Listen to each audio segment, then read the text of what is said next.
Okay, hi everybody. Since we're about a minute past the top of the hour, we'll go ahead and get started. Hi everyone, and welcome to this IPR webinar, a Communicator's Guide to Research, Analysis, and Evaluation. My name is Tina McCorkindale, and I'm the President and CEO of the Institute for Public Relations. Before we begin, please note that we will have time for a Q&A with our speakers at the end, but you're welcome to type in your questions throughout the presentation. If you look at the bottom of your screen, there is a Q&A box. If at any time you have any questions, just click on the box and type in your questions there.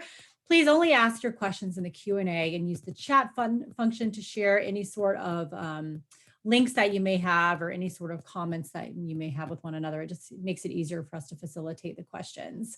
This session is being recorded, and we will send an email with it and other resources that people may share in the chat in the next couple of days. Today's webinar is based on a recently released IPR signature study, a Communicator's Guide to Research and Analysis and Evaluation by our IPR Measurement Commission. Today, we will discuss how public relations leaders can apply data, research, and analytics to uncover insights that inform strategic decision-making, improve communication performance, and deliver meaningful business contributions. You can read the full report on the IPR website, and we will also drop a link in the chat.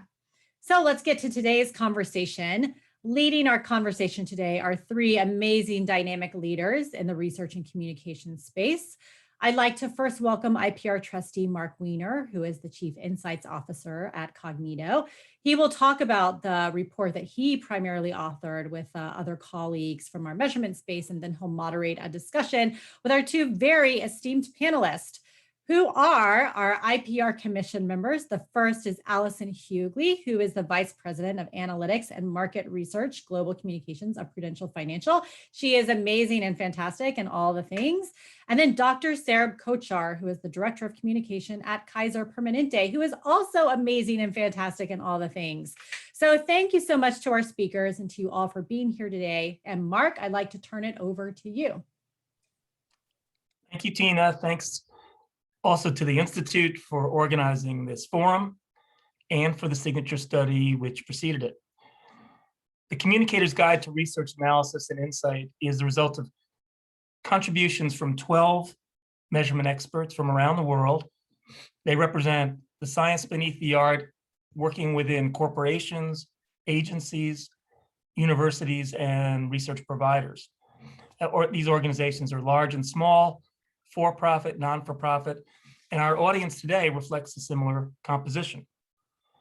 The Communicator's Guide was created to help PR leaders understand how they can apply data, research, and analytics to uncover insights that inform strategic decision-making, improve communications performance, and deliver meaningful business outcomes. So following a brief recap of the paper, which I'll do, I'll be joined by Allison and Sarab, who deserve all of the compliments that Tina gave. So let's begin by answering, why are research, evaluation, and insights important now? Tina, if you'll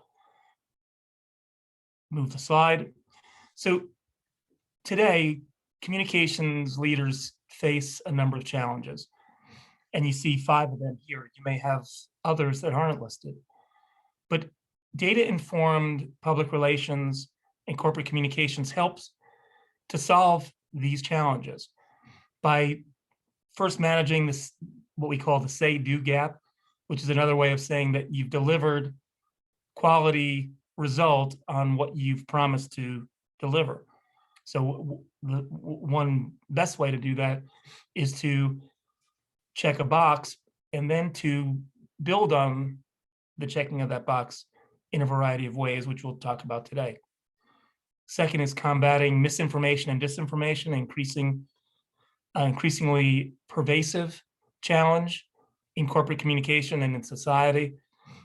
Data-informed communication helps us monitor, analyze, and determine what is real and what is not real, so that we can manage our own reputations, as well as the reputations of our industry and for public relations in general. It also captures the accelerated pace of business. So business now is, as we all know, happening at a faster rate than ever, and this is true just as well for public relations. And so data-informed communication enables us to process in both real time and in right time. Right time, by that I mean at the pace of decision making. Sometimes decisions aren't real time, and that's why I say the pace of business. It also helps to integrate communication with the enterprise. Data is the language of business.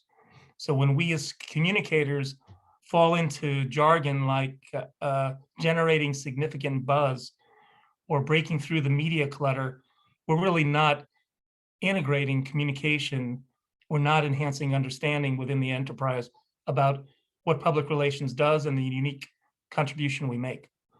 And finally, data helps us to meet the demand to demonstrate and generate a positive return. So this is more than just communicating the value of PR. It's also quantifying the return on investment that we contribute in terms of contributing revenue generation, avoiding catastrophic cost, and improving efficiency, all of which make a contribution to the bottom line. Next slide, please.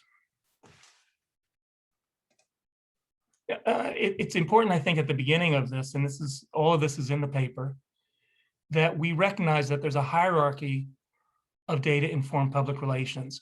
As communicators, we understand language and its power, and yet we use these terms interchangeably when they have very different meanings. There's a hierarchy. So at what I would consider the lowest level, measurement is counting. So everybody can measure, especially now with technology that's more accessible and even free. But it's what you can see and what you can count. Research is how we gather data, a more complete set of data beyond just simple counting for the purposes of analysis. An analysis is a systematic process by which we apply our professional and sector expertise, our statistical acumen, and our understanding and critical thinking to answer questions beyond just what happened, to start to answer why it happened. And then in evaluation, at the highest level, we're applying a judgment. It requires a holistic look at the program or the campaign to determine the degree to which the strategies and tactics achieved the desired objective and the extent to which these activities contributed to the value and the return on investment that the organization makes in public relations. So whether that value and that contribution is financial, reputational, relational, political, during the evaluation, you gain insights that enable even better decision-making as we tweak and improve communication strategy going forward.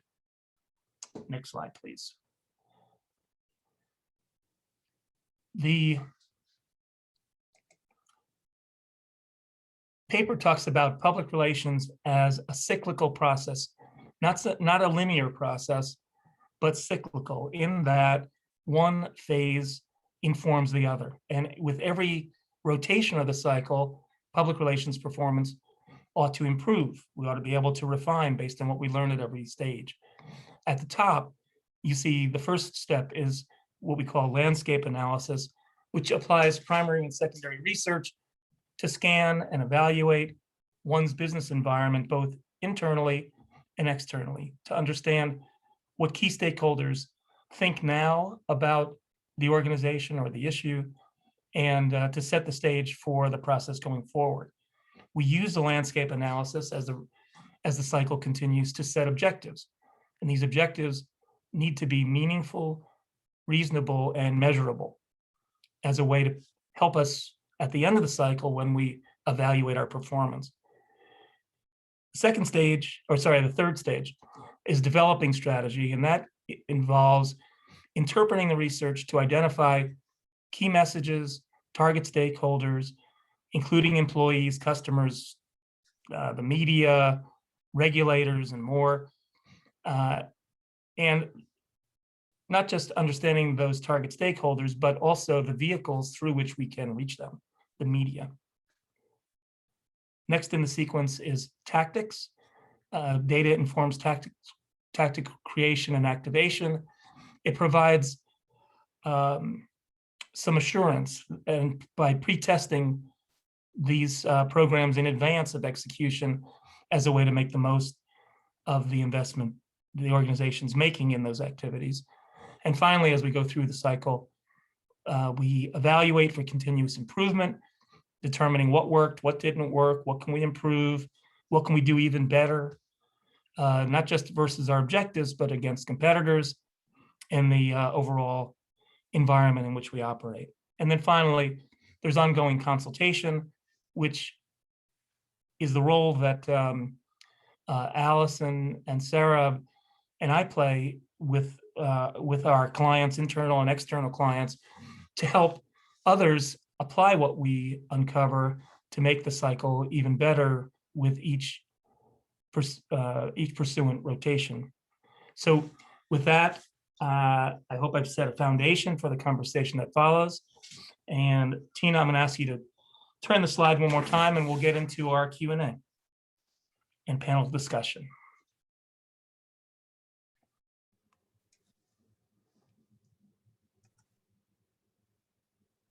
Thanks. So, here's Allison, here's Sarah. You've been introduced to them, and they represent really the best of the best in the communications research world, and they've been recognized through awards, through publications, lots of forms of recognition. So, thank you both for joining us. And so, let me begin with a question. Which aspects of this guide do you consider to be the most valuable in advancing communicators' thinking? I found the whole guide valuable. So as someone who's been in partnership with you and Tina and others in the conversation around advancing sort of the embracing of data and best practice principles around research, I actually enjoyed reading the paper and seeing the thinking that was brought forward. I would say at the very beginning and at the end, I saw the most valuable pieces. The first is the say-do gap.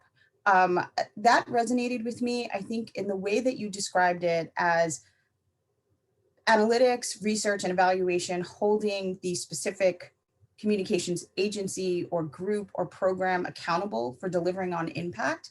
But I also think there's a broader conversation around the say-do gap and a broader way of framing it in terms of what does communications ultimately have to deliver for organizations, and how do we play a role with partners in making sure that what we're articulating about the value proposition of a brand or an organization, that it actually resonates and that it's supported by activity. And how does the intelligence that we provide through landscape analysis, through putting new stimuli into the marketplace and how we evaluate it, how does that inform how we bridge the gap between what we're saying and what we're doing as organizations that allow for the organizations that we serve, whether it's on the agency side or in-house, to show up in the most credible and authentic ways. And I would, actually credit our current CCO at Prudential, Alan Sexton, for really pressing us within the comms function at Pru to think along those lines. So how do we bridge the gap between what we're saying in comms and what we're actually doing to show up authentically and credibly?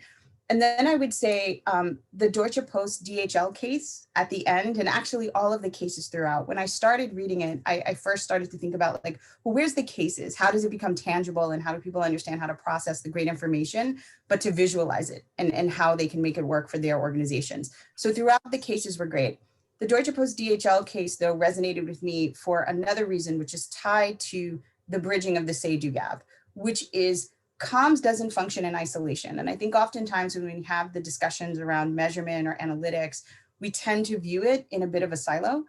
The bringing forward of the way that organization approached strategic partnership, the way that they engaged stakeholders throughout the organization in the intelligence gathering process and the activation process, I think is so critical to getting the outcomes that need to be delivered for our organizations in a much more complex environment. It's not comms alone, it's comms in partnership.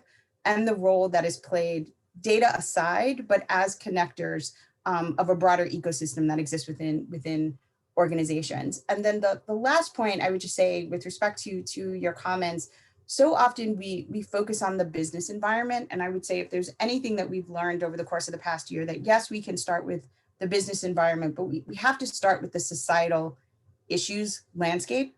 And the focus of the paper leading with that idea of a landscape analysis, introducing society and issues, not just focusing on the view of your brand and just your peer set, but the broader macro environment and dynamics that influence where and how we operate, regardless of where our organization sits in the world, is so critically important. So I think on so many ways, this paper was valuable in bringing forward the idea of bridging gaps in what we say and what we do, holding ourselves accountable to specific programs, but also broader macro society outcomes, and then also partnership and the fact that to be successful as communicators and to deliver outcomes, it requires close partnerships, both inside and also outside, oftentimes, of our organization. Thank you. So, Sarah, let me follow up with you in a related way, based on what Allison was describing. How have the events of the past year influenced how public relations works within Kaiser? You know, as a healthcare organization, you're right at the center of so much what's happening in the society. How has public relations changed, and how has research and analysis contributed to that change? Absolutely, Mark. I think I would also kind of answer a little bit the first question you asked Allison, because when we think about the paper that we shared, and it's a great paper, not just for thinking about measurement and evaluation, I would say it's such a great way for us to think about communications in general, because if we look at what has happened over the last year, to your question, I think the increased desire for people, whether they are general public or employees, and the focus on internal communication over the last year, I think the questions around the increased desire for transparency, for explaining what has happened and how to make sense of that, I think all that really makes it important for us to think about communicators and then apply that to research and analytics as well. And when I think about the pieces of the paper, which I think were so integral, starting from the landscape analysis to Allison's point, understanding not just as a healthcare organization, and I'll share an example. As a healthcare organization, I think learning for us in COM especially was like a speed date. You were learning till the time you understood the vaccine eligibility messaging, the eligibility shifted. If there was a question on, who was the demand and supply, things were moving so quickly for everyone. And to communicate that to the public was such an interesting way to understand and apply data and analytics, I would say. So when I think about the paper and when I think about things that have happened over the last 1 year, I would say every communicator kind of followed the 3 phases in my mind. And I would simplify those phases as gather, ask, and do, because we were gathering so much information. But many a times we were in so much rush that we didn't pause to ask the questions that we were doing. And that ask question is so integral when you think about from a research perspective specifically. And I think that's a great case study or an example for communicators in general. I understand that our attendees are not all research people or not everybody who's doing measurement and evaluation. So even when we think about gathering and understanding the landscape, and that gathering could happen through secondary research, we could look at multiple studies that happened. I know IPR had this great resource on COVID-19, and I would often share those resources with my colleagues and often look at those about what are people thinking about remote working, what are people thinking about X, Y, and Z topics, and the numerous surveys that the research agencies and other organizations were doing. I think that gathering phase was so important. And the work that we did as research and measurement people were looking at that gathering of the data and then asking those research questions So that asking phase is where we become very critical as research and measurement people, because many a times communicators just want to get to the do, whether it's the time constraint, whether it's the budget, whether it's the urgency, and whatever those reasons are. So I would say when I look at this paper, when I look at what happened over the last year, I would simplify that process and say, if we think about measurement, analyses, and evaluation, I would say it's the gather, ask, and do as a process where we would gather the information through whichever sources, people pulse surveys, internal surveys, employee engagement surveys, external landscape analyses, and then ask the questions of, and I know we'll get to that when we talk about messaging and all the things in the paper, but I think asking those questions and then acting on those is for me were some of the greatest lessons, and something I try to apply almost on an everyday basis. So as we're having this conversation, questions are coming in, and there were some questions even in advance, and they relate to what we were just talking about, the say-do gap, which to me feels more like managing public relations to meet and exceed expectations. So when I started to do this kind of work a long time ago, I was always talking about the strategic aspects of research, like we are today. And time and again, and it still happens to me often, people want to know more about how to communicate the value of public relations. And the difficulty, of course, is that that's subjective, as is the say-do gap. What executives expect from public relations changes, not just from one organization to another, but from one person to another in the same organization. So how do you manage this gap? How do you centralize expectation, from 30 opinions among 30 executives to like 3 executives, getting those executives to align so that proving value, communicating performance is simpler than meeting expectations when sometimes they don't even agree with one another? So a couple of things on performance, because I think there are ways that communications adds value that is outside of purely quantifying the impact or outcomes from execution. So if I think about the past year, the central role that actually the communications function played for a significant part of 2020 was doing daily briefings to inform the comms teams. And then that was sent to senior leadership and informed kind of the daily briefing sessions that were happening early phases COVID, and then also with the racial equity events around the middle of the year. There were these rapid fire bringing together, to your point, Mark, of a number of different executives that represented different stakeholders for the organization that had to make different types of decisions around how we were going to respond. And so part of the value that we contributed did not always start with evaluation. It actually started with intelligence. And so into our US businesses team, for example, and into our executive leadership team, we had regular ongoing briefings that were, to Saurabh's point, the idea of gathering, but we added value by managing the aggregation and distillation of a lot of that thinking into very concise, packaged. This is kind of what you need to know today around what is pivoting and what is being prioritized by various stakeholders across various markets in some cases to make rapid decisions. So I think the value equation so often the conversation about it tends to focus on the end versus the beginning, and the fact that public relations or communications broadly defined is around addressing and understanding the needs of a vast stakeholder set and being able to distill information about those stakeholders and share that. It is one of the mechanisms within many organizations that is closest in terms of ear to the ground. And then it's also the coordination with partners. So within Prudential, what would be considered our diversity and inclusion organization is called Inclusive Solutions.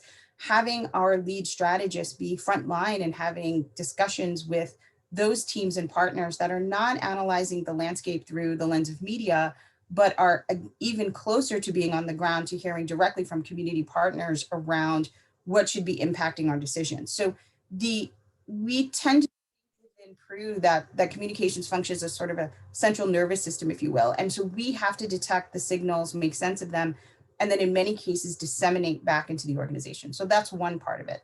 I think on the other side, what we focused on, Mark, directly to your question around getting people on the same page with respect to outcomes, is starting with that outcomes-based conversation. We talk about prudential, our communications function, prudential comms being outcomes focused, outcomes based. And so we're starting our strategy development using a lot of the principles that are outlined in the paper and getting that consensus, but also parsing it in ways where we're talking about the outcomes that will benefit specific stakeholders. And I think part of it is being able to pivot and be nimble and understand that a successful outcome for one stakeholder is not going to be the same for another. And we have to start parsing out how we think about a diverse set of outcomes where a single activity may be meeting different needs and become a bit more diversified or less singular in our thinking of how we present that and have conversations with leaders.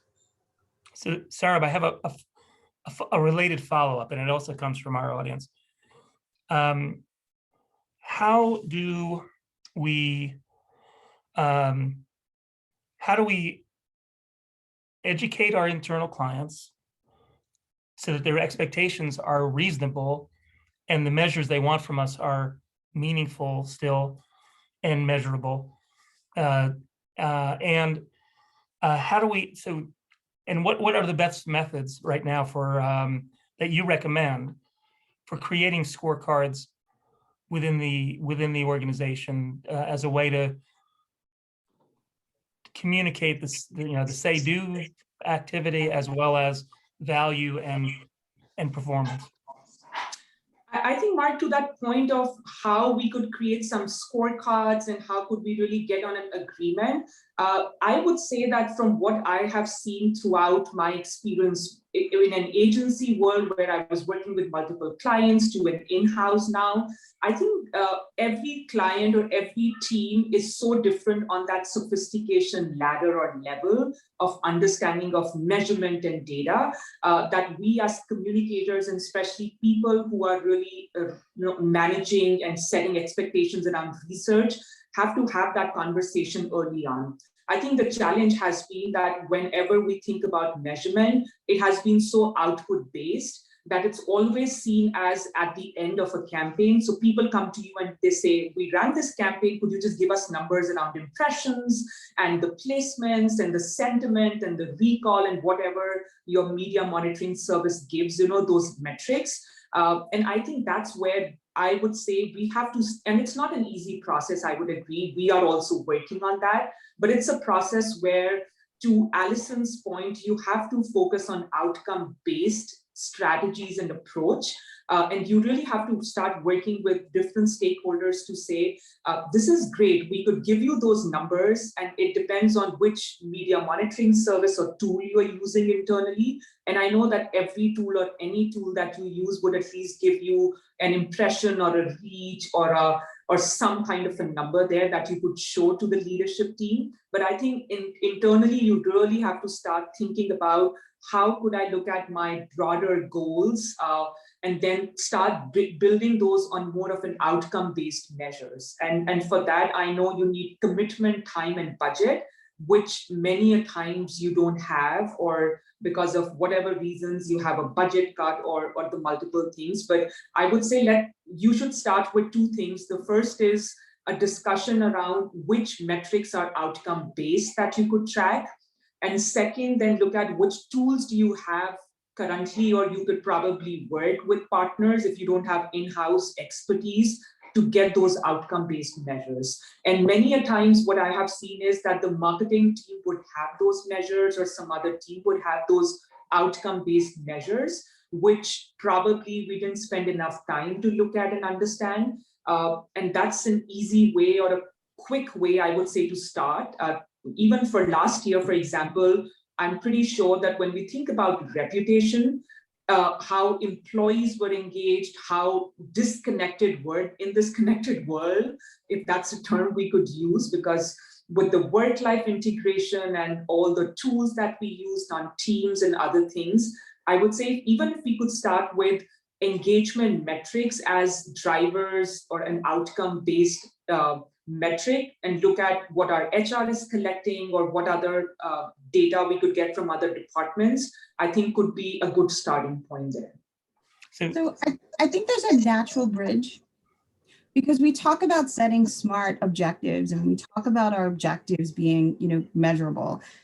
We should start there in terms of, in order to do that, you have your baseline. And so embedded in your landscape analysis or the setting of your objectives is a lot of that initial performance data. I think sometimes we think about them as separate or too discrete in terms of phases. I think if we start the process of looking at what are the inputs that are going to inform our thinking for this particular campaign, then we're looking at the movement against those initial baselines that informed how we thought about the objective setting and then ultimately the strategy. So, I think there are definitely the media tools. I think, again, the paper talks a lot about sort of surveys and primary research, but from my experience, oftentimes when I was on the pure sort of research company side, oftentimes clients would come to us and say, we need to establish a baseline around this particular issue or around our brand.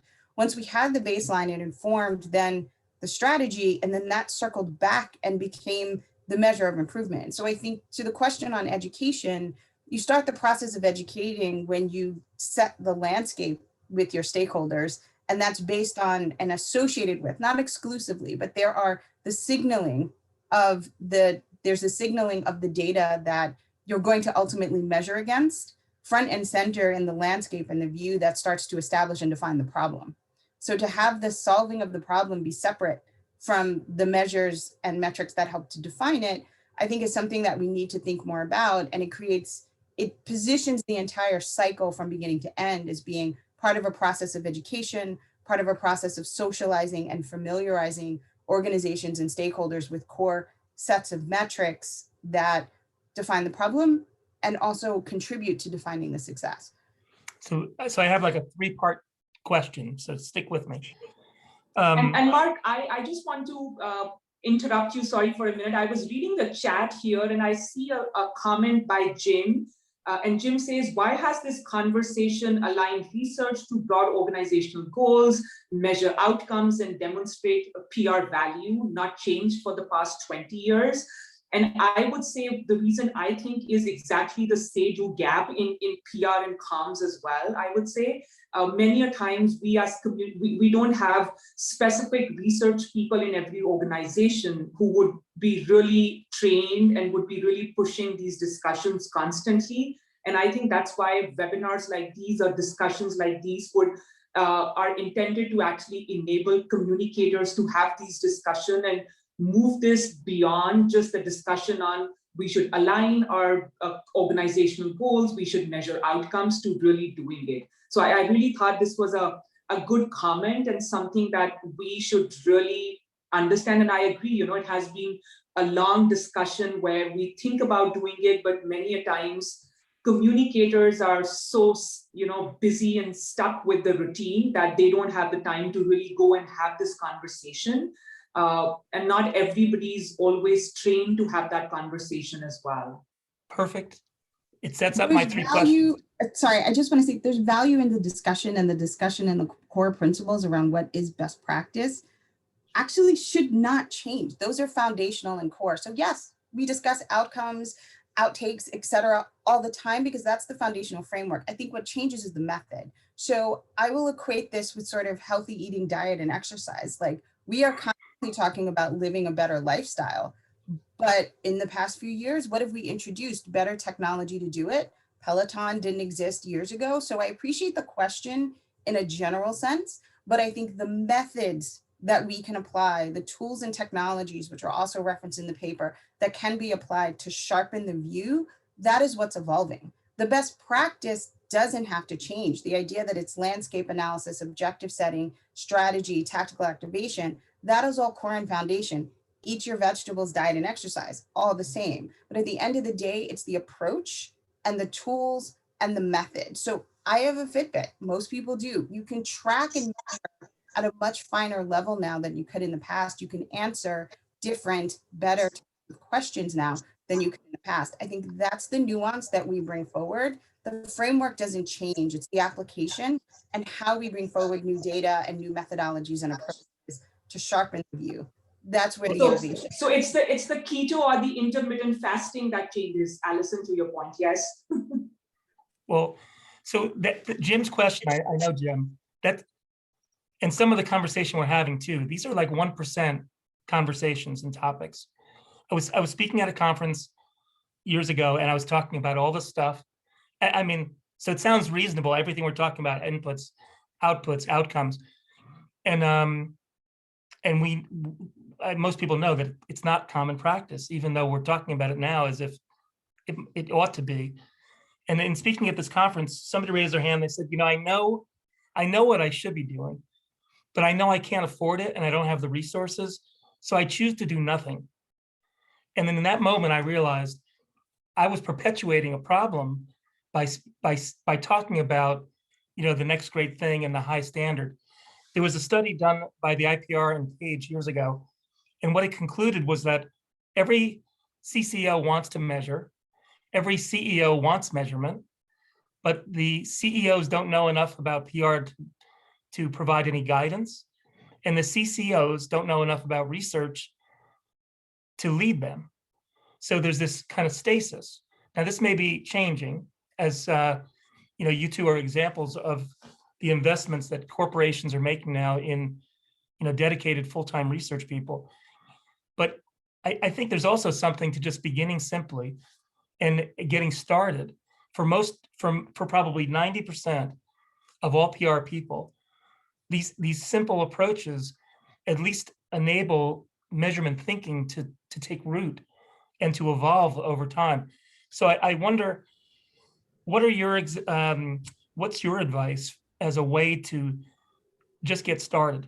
So assuming that most of the people on the call don't have the resources of large organizations like yours and the kinds of clients that I've worked with for most of my career, what are the simple ways to get started?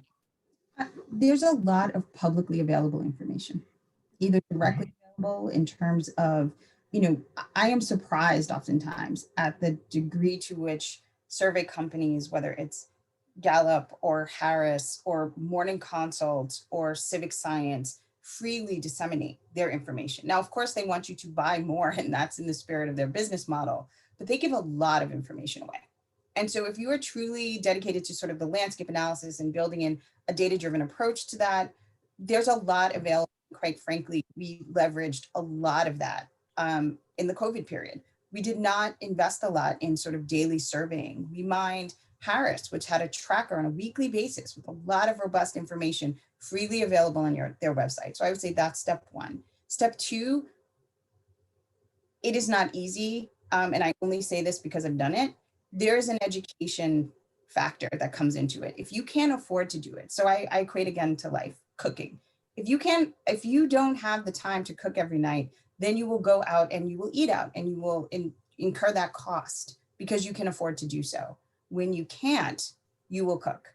You will not eat out, and you will not buy into that as part of your financial model for your household. It's the same thing for your agency, or your company. If you don't have the budget to buy those tools, then you need to understand who within the organization may have access to something that you can tap into, or you have to get very scrappy in your approach. And there are call scripts available where you can call into everything from Google Trends to Twitter feeds, et cetera. And if you're strategic, you can do a little bit of build your own. It will require more time because you don't have money, but that's true of if you have to cook versus eating out. And so I think what is interesting, and when I think about Jim's question, and I apologize, Jim, if I came across as flip, but I do think there are a lot more tools available. If you don't have money, then you have to invest the time that can bring forward data to organizations that may not be able to invest in more costly tools, or you have to put the time in to establish the partnerships, within your organizations. But that's kind of my view on it. The idea of doing nothing at this point in time with so much technology and resource available, I don't see that as acceptable. I think there are many, many options, but again, it's the time money equation. And you have to be able to factor that in. And I think it's part of the ongoing conversations around skilling and reskilling. You have to be open to doing that. Again, if you're not at an organization that has a significant amount of budget. especially since so many of these tools are free, right? Sarah, how about you? What's a way to begin simply, but simply begin? I would say it's the to Allison's point. Other than I think the most important thing for me, if I think about research, is the intent to do it. And I would go back to my gather, ask, and do phrase again, because I think we can gather, and we do, and not only gather. I think most of us on this call, and I'm pretty sure the number of the people who are attending, they would have subscribed to more than one weekly newsletter or some kind of a monthly newsletter or some kind of a mail where they would get those things. But I agree, we don't get the time. We get a lot of many a time people would get not just the free resources, but Google Trends or Google Alerts is such a simple way to start as well about your organization.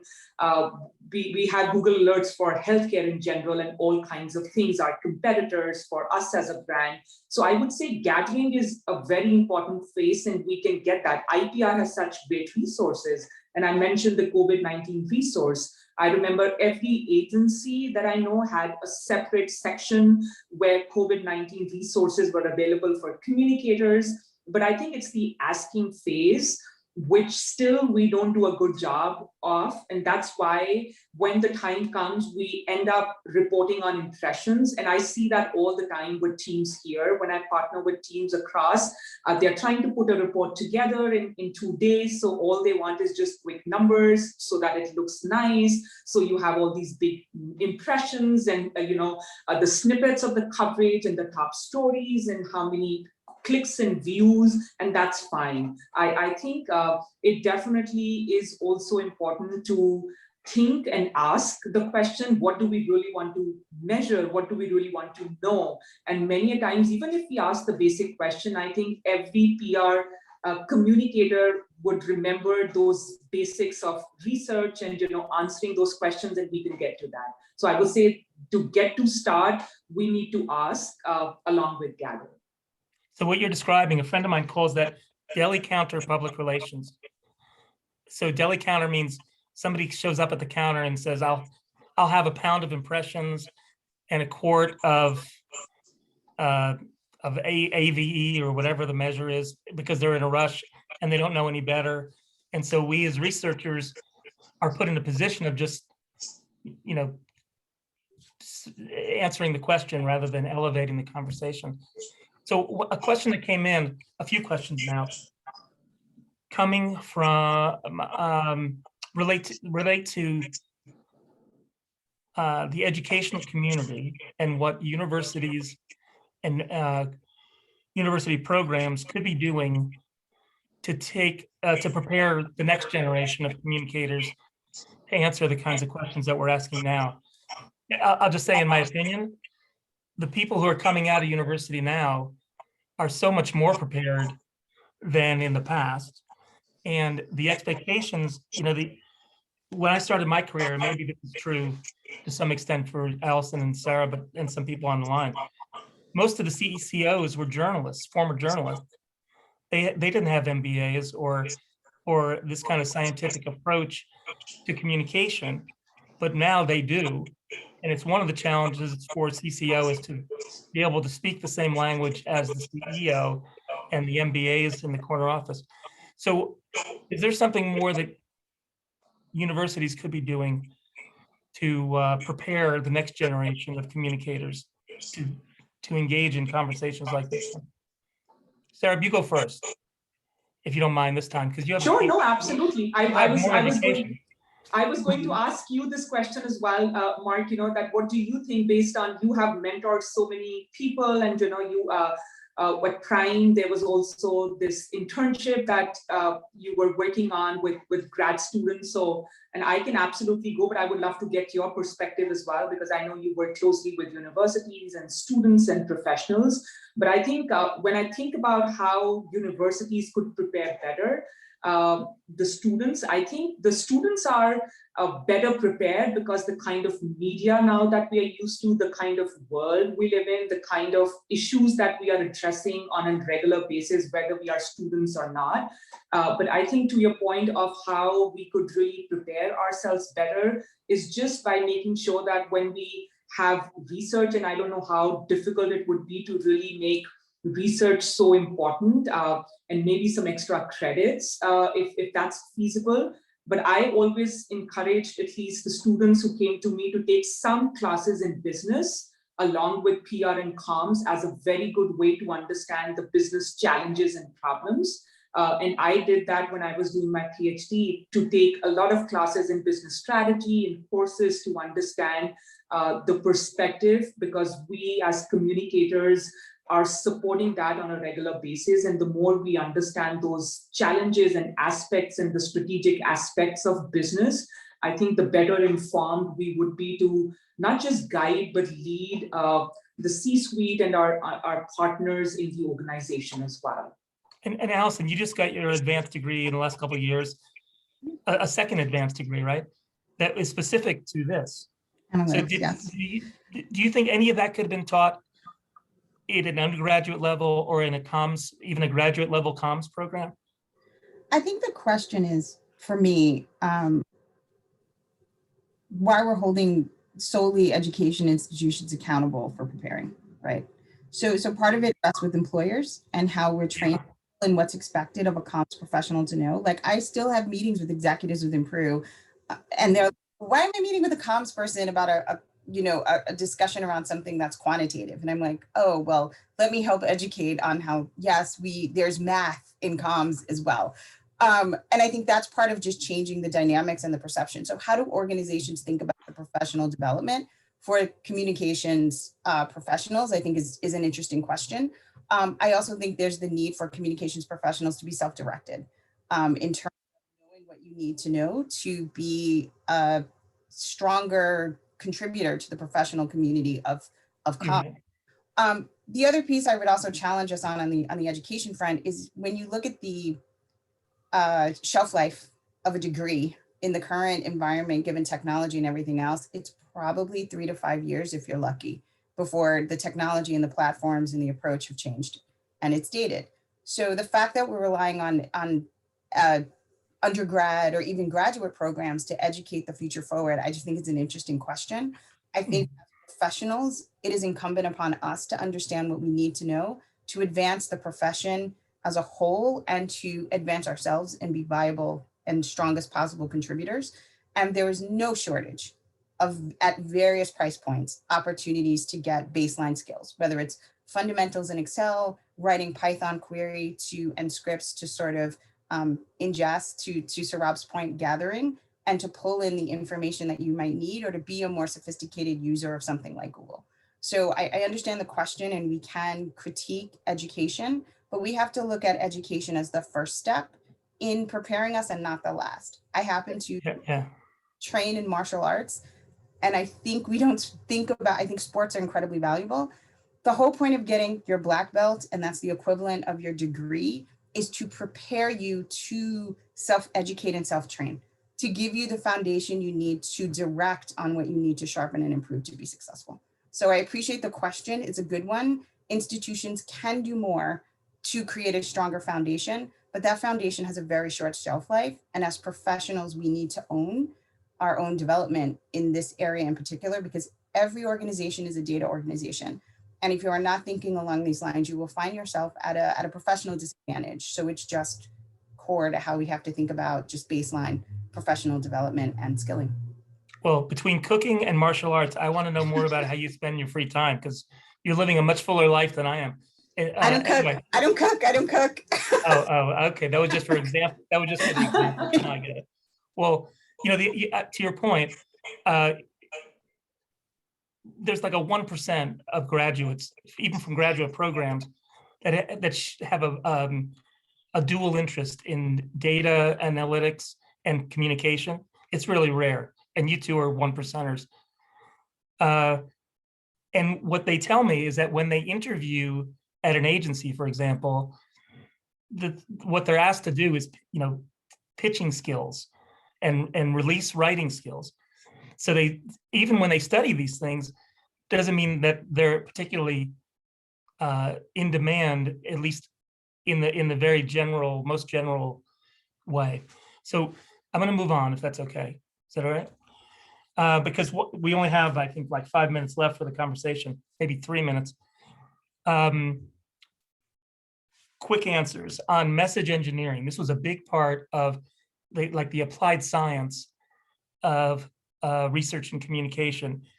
So why is this becoming increasingly important? And I think part of this is the tension between the aspects of communication, which are the creative and the science, the art and the science, just like IPR says. So why is message engineering important, and how does it fit within the current environment? When I read that part of the paper, what stood out to me was, and I apologize that I can't remember where it was released, a recent study that talked about how people in the public domain responded to the use of the term anti-racist in framing language. And so I think the need to be far more nuanced in how we create messages and scientific in how we understand who will lean in or out, even on something that's intended to have positive intent. Have to think about the need for this is tied to intent being married to the outcome. And I think there's so much more potential for risk that we need to start with a much deeper understanding of the nuances of language and how we trigger certain things, sometimes not even cognitively, but really emotionally when we're communicating to people. And I think that aspect of the science of what we do in crafting messages and going through the process of defining terms that we'll use to articulate it and that will to a communication, I think are so critically important because we live in such a polarized society and there's so much risk of chafing and alienating the audiences that we want to engage, whether it's around issues or our products. I would even use something like within Prudential, we've talked about things like financial wellness, and for certain segments of the population, getting to financial wellness is so far aspirational that we miss pulling them into the fold. And so the discipline in the crafting and thinking of messages to resonate with multiple stakeholders is more important today. I would also say that most communicators, there's heightened sensitivity around everything from gender, non-binary language, et cetera, that most people now that are professionals didn't necessarily, unless you're in the younger generations, grow up thinking about. So the idea of creating a fence, I think is just higher. And I think we have to be much more disciplined and scientific in how we understand the types of language that will work for or against us, and calibrating that because it's changing at a much faster speed than it has been in the past. And I'll just add here, Mark, for people, I think attendees will find it very interesting. And I saw Terry Flynn's questions about behavioral, psychology and behavioral economics. I think when we think about message engineering, I would really encourage attendees to probably just, and maybe some of you know about this concept called planning fallacy. That's such a big concept in behavioral economics. And it says that even the most experienced of project planners or people would underestimate the cost and time of a project. And that's psychology's most strongest results as well. If you look at behavioral economics, that we think we know human beings better than we actually do. And that's where we really make that mistake of saying, oh, we don't have to empirically test our messaging because we know what they want to know. And we often fail miserably on that. So I think many a times, given how high of a healthcare or an economic or a reputational stake we are at, we don't take the time and the effort to test our messaging. And that's where we get into the planning fallacy as well. And I think that's such an important one when we think about what's happening in today's world, and especially around what Alison said about, the polarization of ideas and how people would think differently. So I think there's a lot that we could really learn from other other areas as well, like behavioral economics. So I could share an article in the chat around planning fallacy, but that's a fascinating world where you really understand how people make these mistakes. And that's such a basis of why and how we should really plan to test our messaging every time. Let me just close on one point because I know we have to go, Mark. The other thing that's reality, and this is evident in some of the research out of, I think it's USC Annenberg, it's Fred Cook's organization where they've done research where they look and they survey PR professionals and then either Gen Pop or other audiences. And the differences are quite stark. I think sometimes we forget how educated we are in this field. So just by nature of being professionals, there are going to be a lot of stakeholders that we just naturally don't connect with. That's irrespective of racial dynamics, gender dynamics, et cetera. So I do think we need to be sensitive to the fact that we don't naturally come to the brainstorm or the planning session with as tuned of an ear as we think we do on the issues and the realities of, you know, what I'll define as sort of average people. We don't reflect by and large in many respects the average. We have a lot of skews, whether it be education, exposure, even our media habits are not reflective because of the industry. We have to be sensitive of how, in many respects, we are a community of outliers trying to engage the masses. And we have to use research to refine our lens constantly. Okay, on behalf of all outliers, thank you, Allison. And Tina, I think we're getting to time, right? So that's that. So can you switch back to the PowerPoint and we'll say our goodbyes. I just want to make sure that everybody has contact information if you'd like to continue the conversation with Allison, Sarah, or with me. Here's our contact information. Take advantage of the Institute's archive. It's free, it's accessible. It's by accessible, I mean easy to understand. There's complicated stuff, there's simple stuff, but it meets the needs of the entire profession when it comes to this kind of topic.